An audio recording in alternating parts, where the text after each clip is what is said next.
escalation and where this now leads the U.S.? It's not unexpected that we would have seen some escalation, some retaliation from Iran. They needed to respond to America's attacks. Al Udeid hosts CENTCOM, a significant American presence in the Middle East, so this was a likely location. And we had some foreknowledge that there might be an attack. Americans were ordered to shelter in place earlier today. So this is something that, while not explicitly anticipated, was known to be within the realm of possibility. Al-Assad Air Base in Iraq has been targeted before by Iran in the last year and a half. That has a significant American presence as well. There's also reports that there may have been targeting in Bahrain, where the U.S. Fifth Fleet is based in that area, and with a lot of support facilities for the Navy. So we do have some 40,000 servicemen and women in the Middle East. A lot of them are co-located at those bases, but this is also staggering because this is an attack on the sovereignty of Iraq and Doha, of Qatar, which is very remarkable that Iran would take this aggressive leap to attack foreign sovereign states, not just retaliating against the Americans, but effectively sending missiles at Arab countries in the Gulf. Gerard, you're looking at new images, as these are just into our newsroom here at Dr. Phil's Merit TV, of the missiles inbound and being intercepted by U.S. forces shooting them down. You were with us on Saturday when the United States made its presence known in Iran with U.S.-led airstrikes on those three nuclear sites in Iran. And after that, we heard from the president for the first time, and he said, any retaliation from Iran, things would escalate. And at the time, there was still some negotiating room, possibly that things could continue negotiations could continue between the U.S. and Iran. Does this all but throw that out the window? And what does this mean moving forward for the United States specifically?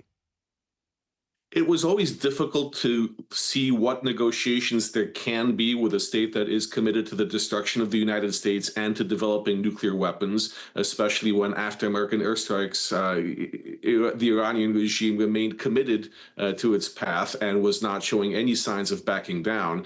Here we see that this escalation will have to be responded to. I anticipate that President Trump will order the destruction of the launchers and the missile facilities that led to these launches, that facilitated these attacks right now against American personnel. I think that we will see a stepped up but proportional response from the United States to eliminate those forces that Iran is using to target the United States personnel in the region, which does mean potentially more aerial bombardment or missile bombardment of those facilities, not boots on the ground.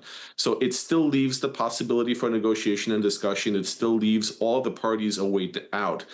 Ultimately, this may be necessary for Iran to say to its people, we did something, and now we're backing down for the good of the Islamic Republic of Iran. However, that's really unlikely. This crisis is an existential one for the Iranian regime. They are seen now as being rather feckless in their ability to carry out on all of the threats they have made over the years against America, against Israel, and against the region. So this is really a moment of crisis for the Iranian government, whether it can outlast this war and survive in power. I want to do a little, let's rewind a little bit, because I remember, I think it was April of 24 when Iran sent missiles into Israel. Do I have the timing right on that, roughly? Roughly. Roughly, okay. So 99% of which were shot down. And the thought behind it was Iran had to prove to its people that it was willing to retaliate, fight back, do something on their own. In this case, when it feels as if what you're describing is the same type of, posturing that Iran has toward the U.S. But the U.S. is not Israel, and Donald Trump is not Benjamin Netanyahu. And so I really want to dive in on this idea that let's say Iran sends, as we're watching in this split screen here, these missiles into Doha, and Iran knows what the capabilities that the U.S. has and others to shoot those down. But the message that Iran is sending just by launching those missiles alone, whether or not they hit any targets, injure anybody, kill anybody, heaven forbid. The fact that Iran launched the missiles means what to you? The fact that Iran launched the missiles means that Iran is committed to this in the long term. They are cognizant of the risks to their regime. They're cognizant of what the United States can do and what Israel has done. That this escalates, this risks escalating to the point that the regime itself is targeted for elimination, and that there will be more coordinated campaigns to eliminate as much of Iran's armed forces as exist.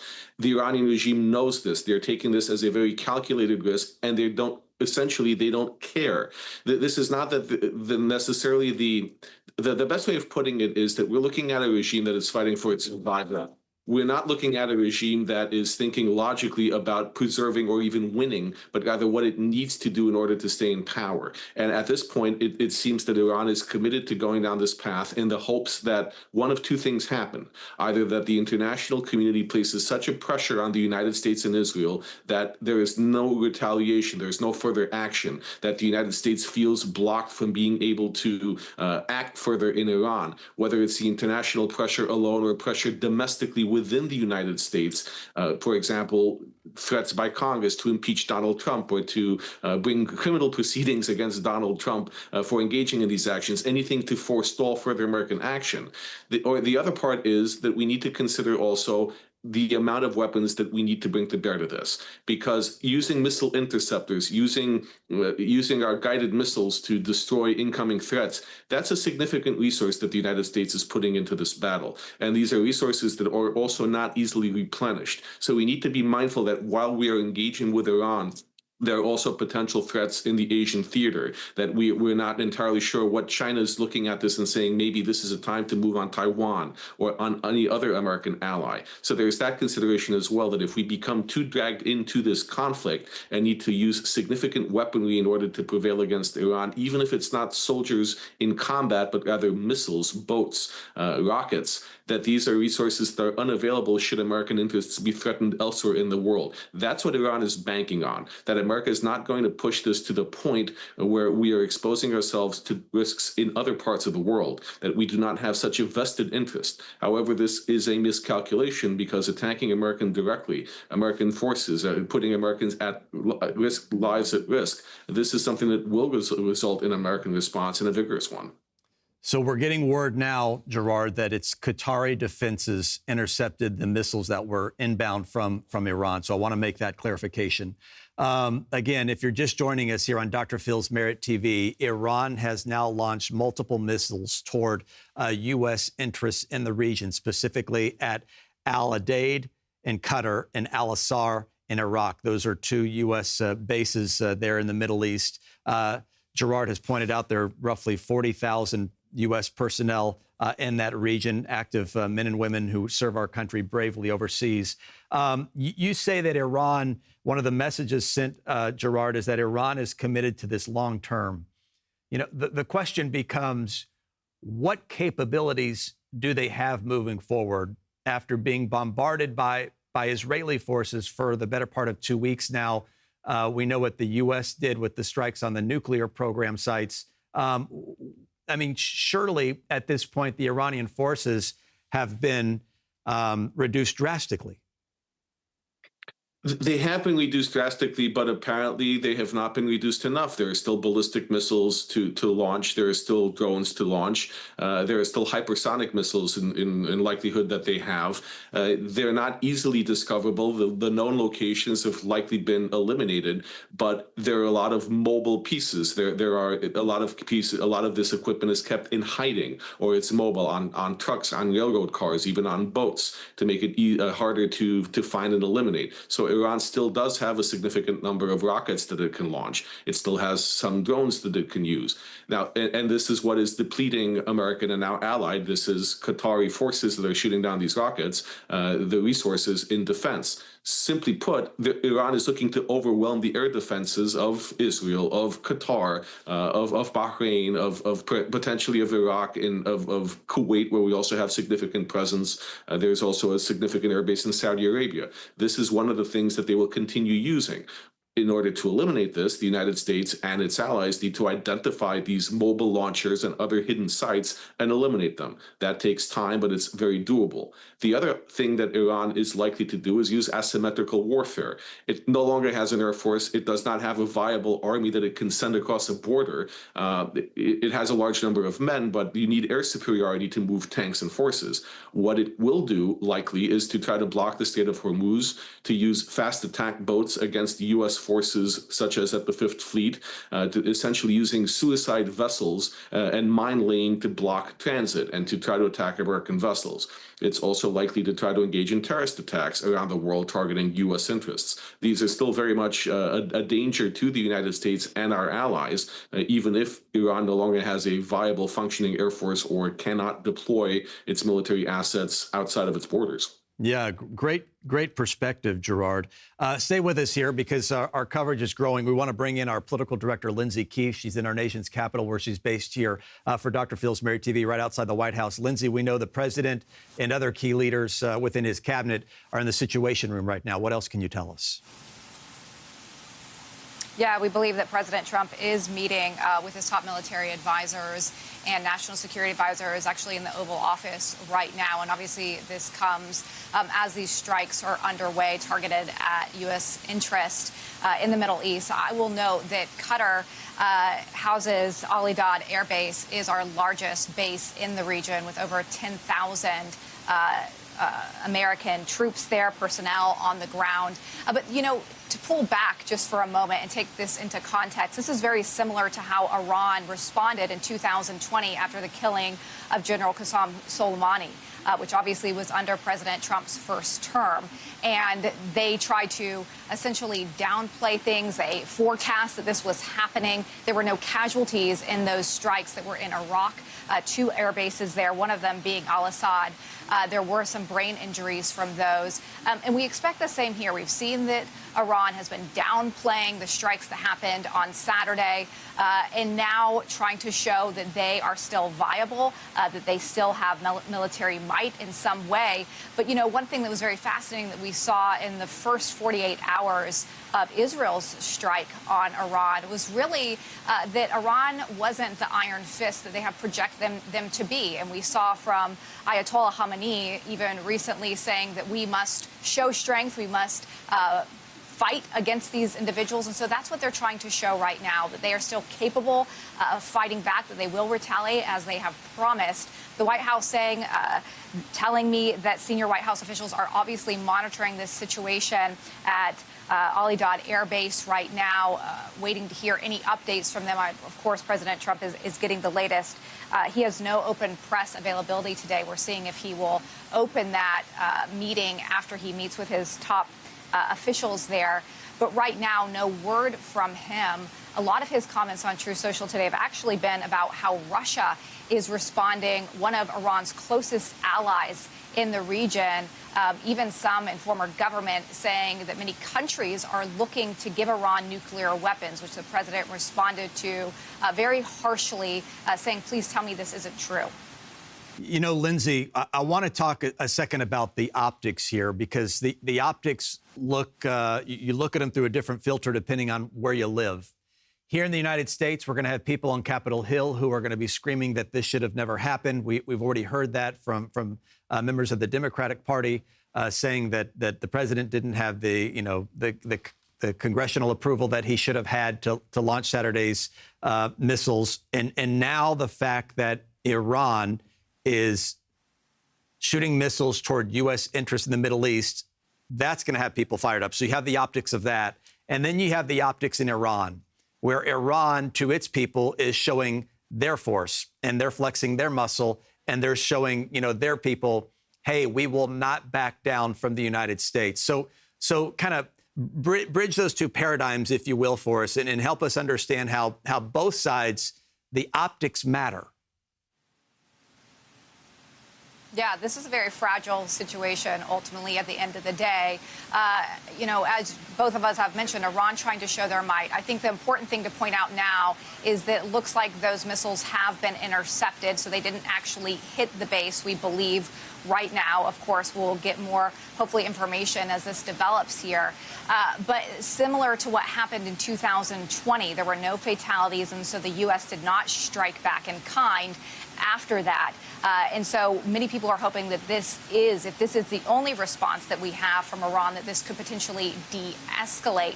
One of the other things that's fascinating this morning is that Israel actually struck one of Iran's prisons there in the region, which shows that they are essentially moving on from some of their military targets that we've seen over the course of the last week plus, and going on to other targets in hopes of taking down the pillars of this regime here. And of course, that was seen as escalatory as well. We heard from the president on Saturday, him saying, pending on how Iran responds, that there would be other targets that he would be interested at going after. We're unclear exactly what those are.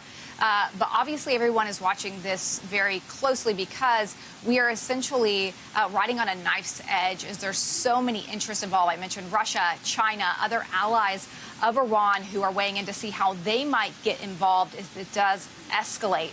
And so, of course, it's a very fragile situation here at the White House. And, because the president, the timing is unbelievable. The president was already scheduled to be with his top military and national security advisors at this hour as these strikes happened.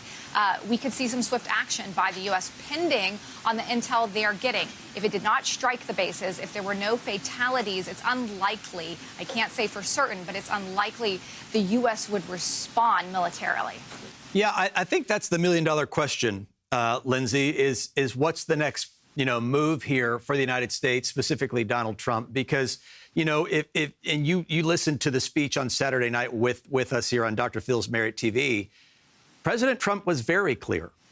And also, we heard from Speaker Johnson say, hey, when the president says something, he means it.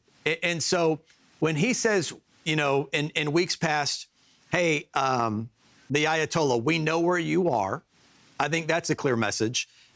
When he says that any attacks on U.S.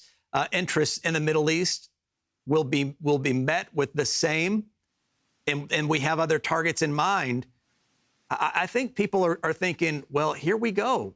This is about to get really hairy really quickly.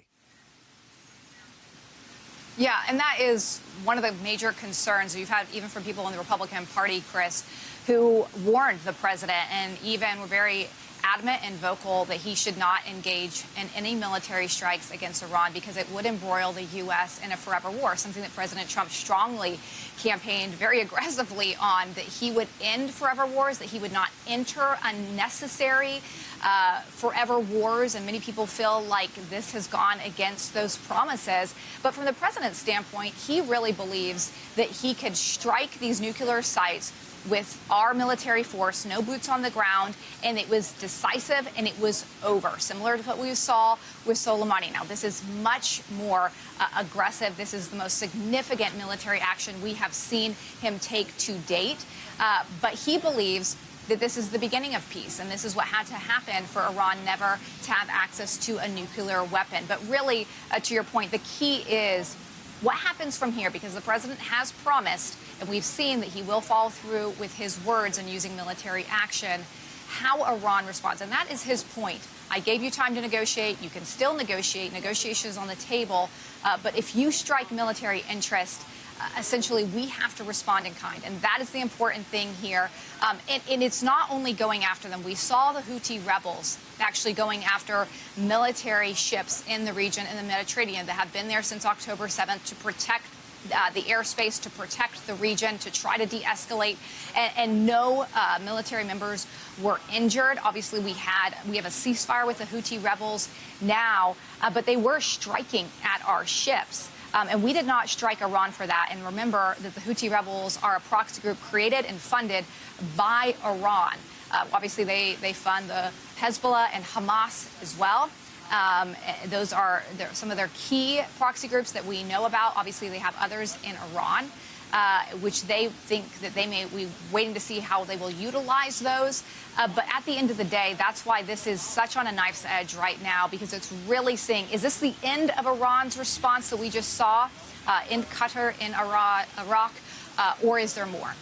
Yeah, you're right, Lindsay. And I know that you are about to have to jump off this broadcast because you're working your sources behind the scenes there at the White House. But great reporting as always. And as you get clarification and guidance on when we could potentially hear from the White House, please let us know. I want to turn back to Gerard now, because Gerard, Lindsay brings up so many key great points, right, in her reporting, as she always does, because she's right there. She's got a front row seat to everything that happens in the Oval Office. But, you know, the question will be, how does Donald Trump respond? And what do you think is the answer to that question, sir? Well, the first thing to bear in mind is that this is not, dealing with Iran is not a forever war. Iran is the reason why we have had forever wars, to avoid Iranian entanglements, to make sure that Iran does not take over in Iraq, in Syria, in other countries in the Middle East, and cause damage around the world as they have done in Gaza. So forever wars, the reason we've had them is Iran. Dealing with Iran is the ultimate end of the forever wars, because if we can have a peaceful and coexistent Iran, there will be no more forever wars in the Middle East. Now, how do we respond? How does President Trump respond? In kind. He will put military pressure on Iran. He will destroy, we can anticipate the destruction of the launchers or the military bases in Iran that initiated this round of attack against U.S. forces. Beyond that, I think that President Trump will step back and say, okay, we have responded. This can be over if the Iranian regime wants it to be over. It'll be one last chance for peace. And then the ultimate question is whether Iran wants to move forward down this path of destruction, whether there will be more attacks against U.S. forces or scarily enough against the U.S. homeland, or whether there is that mechanism to say that, okay, they have made their point, they have shown to their people that they're not feckless and they respond to attacks, and that there is no more need to engage the United States. I think we will see a proportional and increasing level of response militarily by the United States, taking out missile facilities, taking out armed forces IRGC facilities in Iran that are capable of launching these attacks. But I don't think that we will see yet the toppling of the Iranian government unless we see more attacks by Iran. I've got a follow-up question to that, but breaking just into our newsroom, I want to tell you this. Iran is now saying, Gerard, that its missile attack on Al Udeid air base there in Qatar matched the number of bombs dropped by the U.S. on its nuclear sites over the weekend. They say that signals likely a desire to de-escalate. Iran made this announcement via a statement from its Supreme National Security Council after the attack, which Qatar says caused no injuries, as we reported. Iran also says that it targeted the base because it was outside of populated areas. So let's read between the lines of the new information I just gave you, Gerard.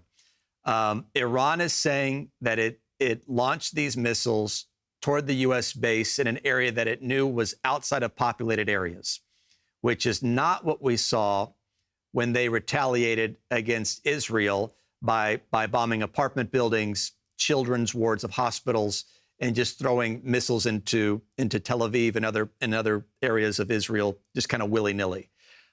What do you make of that statement? And given that this is coming from Iranian, controlled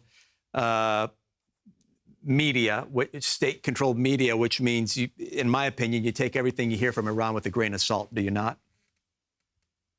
You take everything you hear from Iran with a grain of salt, but you also understand that there are messages within messages. That's the way diplomacy or the back channels of government work. Now, the fact that they targeted these military bases and not civilian areas tells you a few things. One is that they're very careful not to engage with the civilian population of Arab countries. They don't want to be perceived. Iran does not want to be perceived as declaring war on Qatar or declaring war on Saudi Arabia or the UAE or Bahrain Bahrain. The whole message here is that this is targeting America and not the Arab states. So they don't want to have that level of hostility against and create new enemies. It also tells you that Iran is perfectly capable of targeting what it wants to, so that when it's launching missiles at civilian population in Israel, it's doing so intentionally, which is a war crime and just beyond reprehensible. Now, as to the ultimate message, I do agree. I think that Iran is sending a message that they are retaliating or responding in kind with what the United States did. They are not looking necessarily to escalate this, but they're showing a willingness to fight. This is a message for domestic consumption. This is why it's coming out through state media and not through negotiators or back channels in Geneva or in Doha, quite frankly. This is because Iran is signaling to its own people, look, we are responding as we would be expected to. They launched a number of missiles dropped a number of bombs at us. We launched a number of missiles at them. If America continues, then whatever happens will be on them. But we have responded. We have protected our country. We have protected the Islamic Revolution. So yes, this is a chance at de-escalation. However, it also tells the United States that Iran is willing to fight. It is launching these missiles. It was hoping that these missiles would get through and cause injury. That's the intent of launching a missile. That's the intent of launching a rocket, to cause death and destruction. So Iran may be sending a message that there is room to back down and not escalate further. But ultimately, it's on Iran to be clear about that and clear and unambiguous in its communications with the White House. Yeah, but you know, if you're sending missiles to de-escalate, and you heard from President Trump over the weekend and even before that, saying that, you know, if you attack U.S. interests in the region, it's not good. And so I want to bring someone else in the conversation real quick. Gerard, stay with us here. I want to bring in Blaise Mishtal, Vice President of the Jewish Institute for National Security of America. Blaise, let's piggyback off what my thoughts, you know, with Gerard, that if this is a message from Iran that we want things to de-escalate by firing missiles at U.S. interests, are they going about it the right way? Well, good afternoon, Chris. It's good to be with you. I think that this is the best way that Iran had to both try to save face, show that they weren't completely surrendering, that they weren't completely powerless, that they weren't going to just put up with the U.S. strikes that we saw over the weekend, and yet hit back in a way that they think is measured and going to avoid escalation. I think the important thing to point out about Al Udeid, the air base in Qatar near Doha that was targeted, as well as the U.S. naval base in Manama in Bahrain, is that the United States knew that those were incredibly vulnerable bases because they are so close to Iran, less than 70 miles away. And in fact, in preparation for just this scenario, the United States military had moved the aircraft out of Al Udeid and the Navy ships out of Manama to make sure that they weren't going to be targets of an Iranian attack. And so that even if any of those missiles had gotten through, the amount of damage that could have been done or the death or destruction to the U.S. military would have been relatively minimal. And so I think in the Iranian mind, that meant that they could somewhat safely target those bases, not expect there to be much damage, and therefore not risk this being an escalation. At least that's the way it looks right now. Perhaps somewhat more concerning is the news that they might have also been targeting bases in Iraq, which do have a large number of U.S. troops present, at which Iranian attacks have previously killed American service members, and might be a little harder to understand if it is meant to just sort of be a de-escalatory strike to say that Iran struck back, but not wanting to take this war any further. Yeah, no, I hear what you're saying, Blaise. I think that, you know, you weren't part of the conversation that we had with Lindsay, our political director, but it's, in my opinion, it's the optics of everything that's going on. For Iran, the optics for its people are, we're not going to lie down, we will fight. But for the United States, now the optics will become, how does President Trump respond after he sent a very clear message in his address to the nation on Saturday that we will not take retaliatory fire from Iran. And so, Blaze, that becomes the question of, Iran may think of this as de-escalation, but I think the fear back here in the United States is that this only escalates things. Do you see that? Yeah, I think you're absolutely right, Chris, that the critical question is sort of what is going through the Iranian decision makers' minds, and what is President Trump going to do with this information that he now has. And I think part of the challenge for the Iranians in figuring out what to do is that President Trump, as he continually says, is unpredictable. He thinks that is one of his strengths as a leader, as the commander-in-chief in foreign policy, that he keeps our opponents off balance and guessing. And so the Iranians, I think, were struggling to figure out how do we respond and what will President Trump do in different scenarios. And I think the best that they could do was look to the past. And I think the example that they landed on was the killing by President Trump of Qasem Soleimani, the Iranian general who organized all sorts of terror attacks. U.S. military strike killed him in January of 2020 in Syria.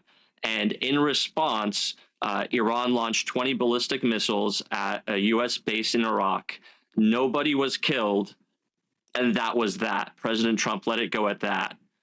And I think they were looking to that past example and trying to replicate it and saying, okay, as you said, Chris, we want the optics of striking back, of not laying down, of doing something. But can we do it in a way that we think President Trump isn't going to respond to? And so they looked at this past example where that's exactly what happened.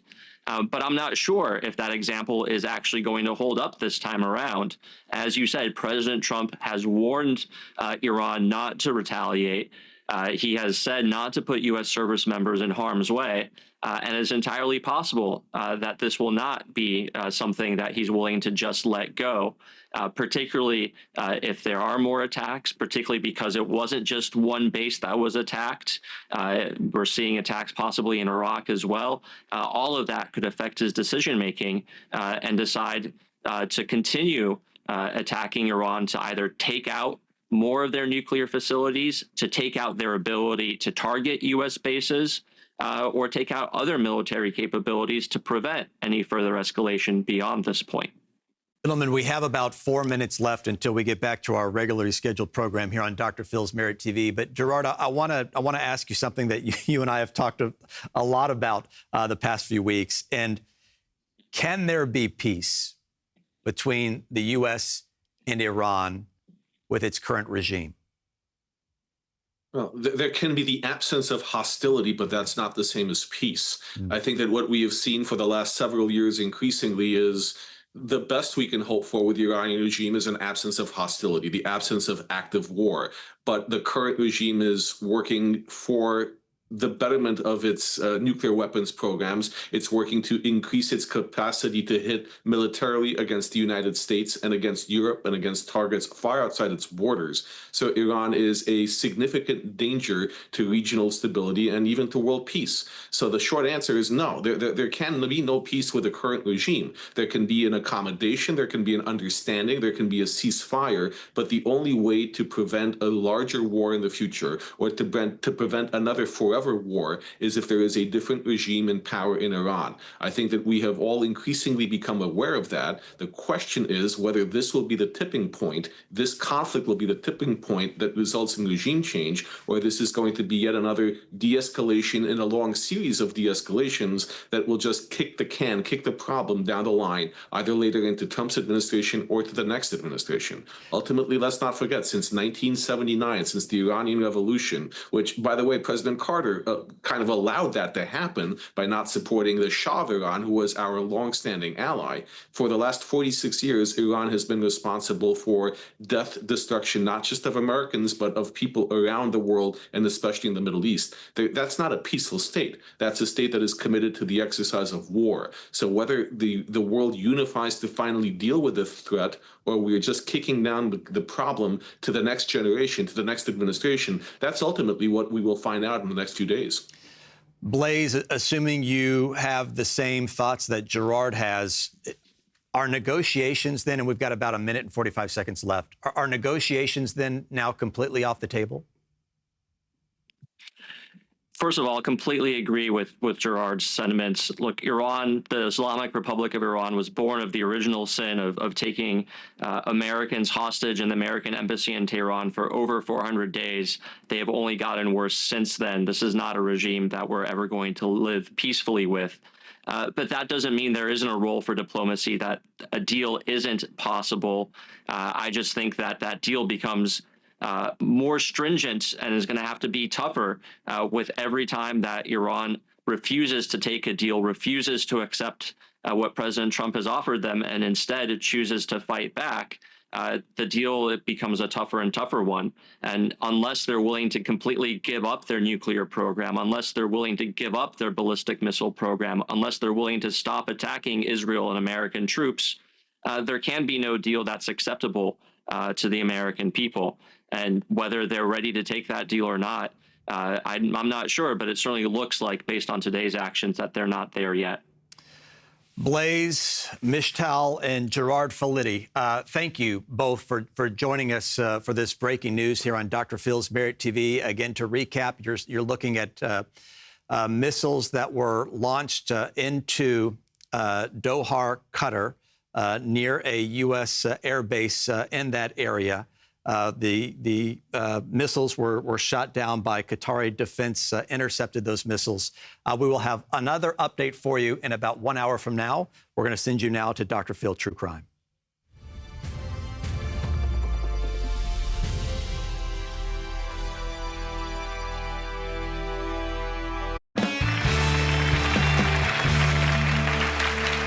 Well, the women on today's show say they were all involved in online relationships with the same woman who pretended to be a man named David and another named Sean. We tracked down someone who says she not only knew this woman, but also fell victim to her online romance deception. So get this, she knew her as a person in the real world. Now, she was willing to speak, but didn't want her face shown. Take a look at this tape. I was tricked by my girlfriend. She introduced me to David over the internet. We did not speak over the phone. He would not give me his phone number. David was a nice person. He was a history teacher. I told him all the time I wanted to talk to him on the phone. I got every excuse under the sun. I once asked him for his address because I wanted to send him a card, and he wouldn't give it to me. I communicated with David for probably a year. David and I did consider ourselves in a relationship.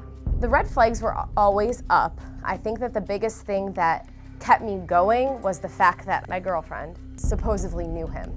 I had gotten a message from another girl just kind of asking me if I was seeing David, and she said, have you guys ever spoken to David on the phone? Can I get his phone number? And I called the phone number that the girls had for David, and my friend answered the phone. David and my girlfriend were the same person. My first thoughts after I found all this out, after my girlfriend manipulated me, after she lied to me, was that she made me absolutely sick. If I could say that I hated one person in the world, her name would be the first one to come to mind. Well, Kelly is on the phone with us, and Kelly, you didn't want your face shown, but you were willing to speak out about this catfish. And we won't use her name, but this woman said that she actually knew David, and she was a real cheerleader for him and actually brought gifts to you supposedly from him, right? Correct. She had introduced me to him. She said she met him, knew his family, and knew him, that he was a great guy and that I should meet him. So that's why I pursued talking to him. You and David were planning a future together, right? Correct. And same with you. Yes. So, wow, without ever having met, and you asked her for his address, she wouldn't give it to you? Right. Her line was always that, you know, she was friends with both of us. So if he didn't want to give it to me, she wouldn't give it to me, and that I had to ask him. And, like, she wouldn't give me his phone number because David wouldn't give me the phone number. Right. You said you drove 2 hours. You know, I was saying, why didn't you go to find him? Kelly drove 2 hours to find his restaurant and didn't exist, right? Correct. I decided that if he wasn't going to come to me, I was going to go to him. And I thought if he was at work, then I could just find the restaurant and show up there, and there he would be. Well, apparently that only happens in fairy tales because his restaurant did not exist. And David talked to Kelly about you as a psycho ex-girlfriend. Yes. So here's the question you have, Kelly has, and we've added up, 26 women we know of, correct? Yes. 26 women this Catfish has been working in this way. Everybody has the same question. What kind of person would do something so evil, so cruel? What kind of person would allow that to happen? You all have to be asking yourself that. Why would somebody do this? I'm going to answer all of that with great clarity when we come back.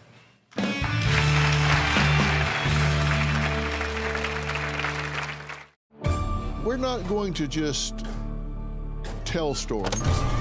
We're going to go inside the minds of these killers. He told me his name was Ted and he was a law student.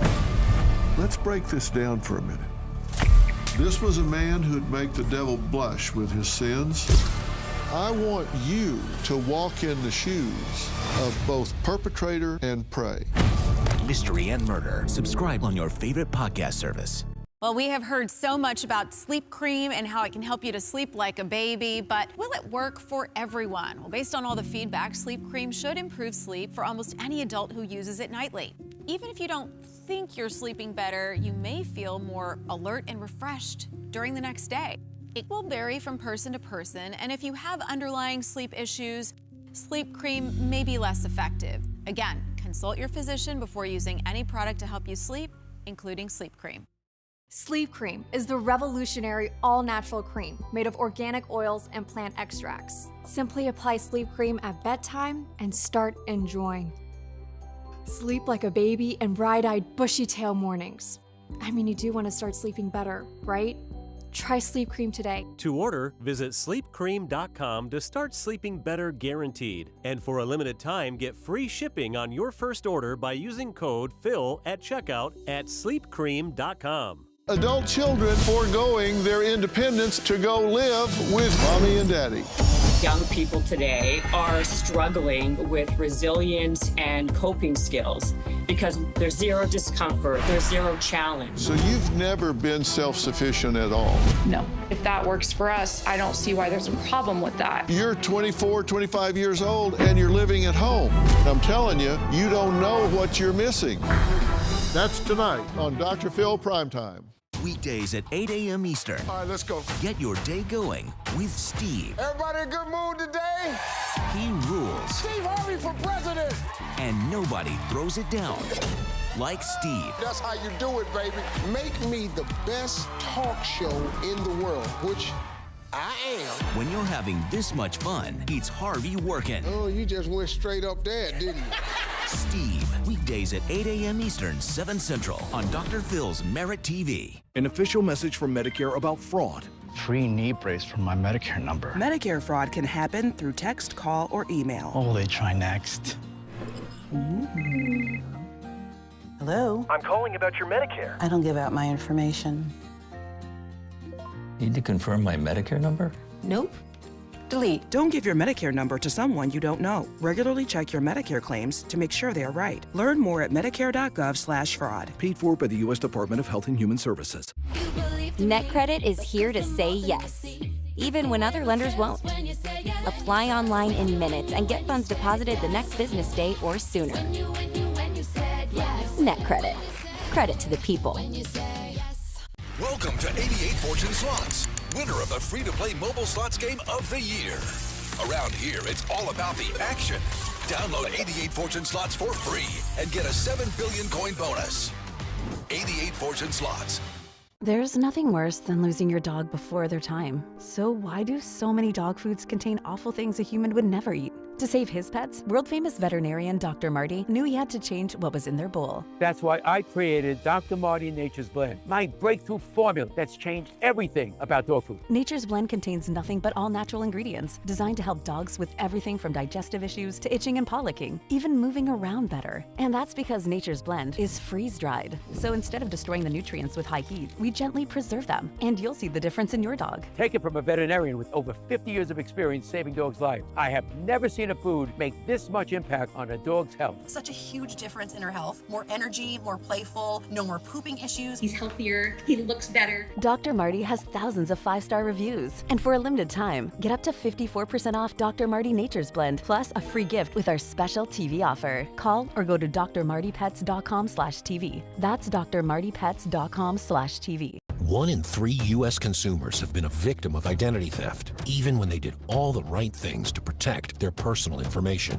I thought we did enough to keep a nightmare like this from happening. Even if you take steps to protect your personal information, banks, hospitals, employers, and many government agencies all have your personal information too. And when they're exposed, careful monitoring of your accounts and credit won't be enough. It's scary when you think about how easily this kind of stuff occurs. And you might not find out until the damage is almost impossible to fix. LifeLock alerts you to the widest volume of threats others could miss, far beyond what you could possibly monitor on your own. And if you become a victim, a dedicated U.S.-based restoration specialist will fix it, guaranteed. Plus, all plans include identity theft restoration, guaranteed, or your money back. Call now or go online and use promo code NOW35 to save 35% off an annual plan for your first year. Enroll now. When there's a dispute, I prefer to talk it out. These athletes, well, they prefer a more physical method. Watch TCL Team Boxing League weekends on Merit TV. Who does this kind of thing? They got to be sick, right? I mean, come on. And then you say, okay, they're sick, but what's the payoff? You only do things that you get something out of. You do something that you get a payoff from. And one of the things that I said to you guys is you need to recognize that you got groomed. And I said to y'all earlier that I've written a book that I'm so upset that I didn't write 5 years or more ago. It's called Life Code. And one of the things I found out that you guys have to know is you, in this world today, you got to know who you are. You got to know what your currency is. Because the baiters in this world, they find out. They find out by talking to you. Look, 7% of all communication is verbal. 93% is nonverbal. It's the tone of what you say. It's not the words, it's the tone. It's how you conduct yourself. They can see it in pictures. They can see it in videos. They can see it in the way you carry yourself. You communicate a lot. This person figured out what your need was and met the need, didn't it? Absolutely. But who sits around and does this? Well, the good news is that the bad news leaves a pattern. And there's something that I've called the evil 8. These are just the headings. I describe these in great detail. These people have an arrogant entitlement about them. How arrogant was this woman? I mean, come on. How arrogant was she? They lack empathy. It never occurs to them. They never sit down and think, I have hurt Lauren. Devin, you got to the point that it hurt you so bad that you took a knife and opened your skin. You cut yourself because it was the only way to escape the pain you were feeling inside. And she mocked that and mimicked that, did she not? She said, I want to see pictures of that. You said, why do they do it? That's why she does it, because she has a morbid fascination and a sickness for it, and then mimicked it as though she was doing it too, correct? Yeah. And sent you the pictures. That is a sick and morbid connection. That's the payoff here. There's no remorse, there's no guilt. They're irresponsible and self-destructive. They thrive on drama. Oh, come on. Cancer, car wrecks, brain tumors, all of these things. Drama, drama, drama, drama, drama, drama, drama. And how do they get in? How do they get into your life? I mean, Let me tell you, this is what is in Life Code. This is what I want people to know so you can inoculate yourself to it. They infiltrate your life. I mean, come on. They figure out how to worm their way into your life. They create conspiratorial confidants. You shared secrets. They feed you information and get you to give it back to them. They build a file on you. They lie. They're frauds, right? They isolate you. They have to keep you isolated to control you. Mm-hmm. This is how they do these things. I mean, come on. Your hot buttons, they know what your currency is. They know what your currency is. I mean, these are the tools they use. This is their playbook. I mean, how obvious is it when you see it in retrospect? Now, what do you guys do? Let me tell you something. I don't want this to ever happen to you again. Ever again. You've got to have a defined image. You got to decide, who are you? You can't let this define you. You can't let this decide who you are. You got to define your image, decide who you are in this life. And you've got to know your currency, because the baiters know your currency. They know your currency, and if you know it and somebody starts playing up to it really big, it goes ding, ding, ding, ding, ding. You got to know it, and you got to have a plan, and you got to keep things close to the vest. Unfortunately, that's the way this world is. You got to always be in investigatory mode. You should never have accepted this stuff at face value. Always be in investigatory mode. Always. And the biggest thing you guys didn't do, winners always deal with the truth. They always deal with the truth. You knew long before you admitted it.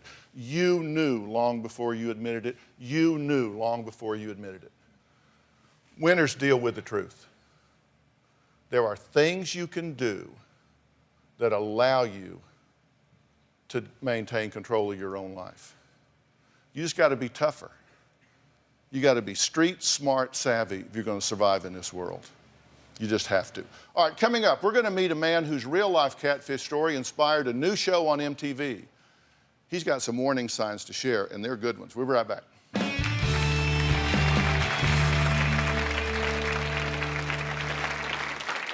Dear Neve, I'm in an online relationship with the greatest guy ever. One problem. We haven't met yet. Let the research begin. Uh-oh, we got something. He's married. Means that the person she's been talking to is a fake. Where have we been?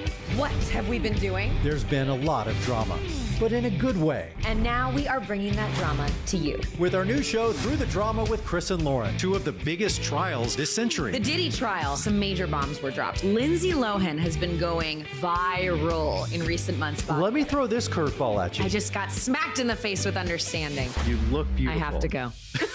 Through the Drama with Chris and Lauren, weekdays at 12 noon on Dr. Phil's Merit TV. Well, there is nothing more frustrating than tossing and turning in your bed, your mind racing, and you're thinking, gosh, I'll never fall asleep. From warm milk to melatonin to prescription meds, there's no shortage of sleep aids. But what about CBD, the active ingredient found in sleep cream? More and more studies show that CBD helps people to fall asleep and stay asleep. Many CBD products are oil-based. Sleep Cream's pharmaceutical-grade CBD crystals are over 99% pure, sourced from known small-batch domestic hemp farmers. But is it safe? According to Harvard Medical School, for most adults, CBD appears to be a very safe product. The CBD in Sleep Cream is 99% pure CBD isolate. It's THC-free as well. So this is not a hallucinogenic, and it is not addictive. So the short answer is CBD in Sleep Cream is safe and it's legal. As always, consult your physician before using any product to help you sleep, including Sleep Cream. Hello, thank you for calling the Guaranteed Life Insurance Helpline. How can I assist you today? Hi, this is Marie. I'm looking for life insurance. I just lost my sister, and her family, they weren't ready. The bills, the funeral, everything. It's all just too much. I don't want my own family to go through that. I saw a commercial about guaranteed acceptance life insurance. No health questions, no exams. Is that really true? Marie, I'm so sorry for your loss. Yes, it's true. With a Guaranteed Acceptance Life Insurance Plan, your acceptance is guaranteed if you are between the ages of 50 and 85. you can get up to $25,000 in coverage. No medical exams, no health questions. Plus, the money can even be paid to your loved ones within 24 hours. You can have peace of mind knowing they'll have the support. Oh my, that's such a relief to hear. But I'm a little concerned about the price. How much does it cost? I understand, Marie. Guaranteed acceptance whole life policies start at less than $7 a month. It's designed to give you peace of mind, knowing you've done what you can to help protect your family, so they won't have to face that extra weight when the time comes. Thank you. Thank you so much. This means everything to me. If you're between the ages of 50 and 85, you automatically qualify for up to $25,000 in life insurance plan coverage. There are no health questions and no medical exams. You cannot be turned down due to health. Your acceptance is guaranteed. Policies start at $6.38 per month, with most benefits paid in as little as 24 hours. And best of all, your rate will never increase, and your coverage will never decrease. That's our Rate Lock Guarantee. I feel better knowing my family will have this support no matter what. It's such a weight off my shoulders. I'm so glad I could help. That peace of mind is exactly what we want to provide you at a cost that works for you. Call the Guaranteed Life Insurance Helpline now and get up to $25,000 in coverage. Call 800-376-0919. 800-376-0919.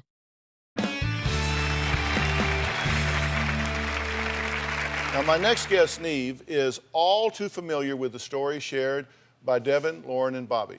He was the subject of a documentary called Catfish that chronicled his personal journey to meet the woman he had fallen in love with online.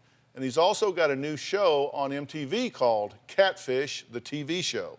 All right, this is a good one. Dear Neve, I'm in an online relationship with the greatest guy ever. And we have officially been dating for the last 2 years. For about 3 years now online. For 10 years, one problem. We haven't met yet. Short of photos and phone conversations, I have not actually seen her or talked to her in person. We've tried to meet almost a dozen times. I need the help of someone who's been through this experience before, and that's you. I'm desperate to meet the man of my dreams. Let the research begin. Uh-oh, we got something. He's married. It means that the person she's been talking to is a fake. He says she's who she says she is. This is her. It checks out. What's up? Are you okay? No, not at all. I just don't understand what's going on. Guys. Well, Neve, good to see you again. Thanks. It's great to be back. I'm glad to see this show because I think this is stimulating. It makes people think about this. And you got to tell us a little bit about the blonde girl in the clip that we just saw. Sunny spent about 8 or 9 months in an online relationship with a very handsome young man. She basically got fed up of waiting and reached out to me for help, like a lot of people have since the film.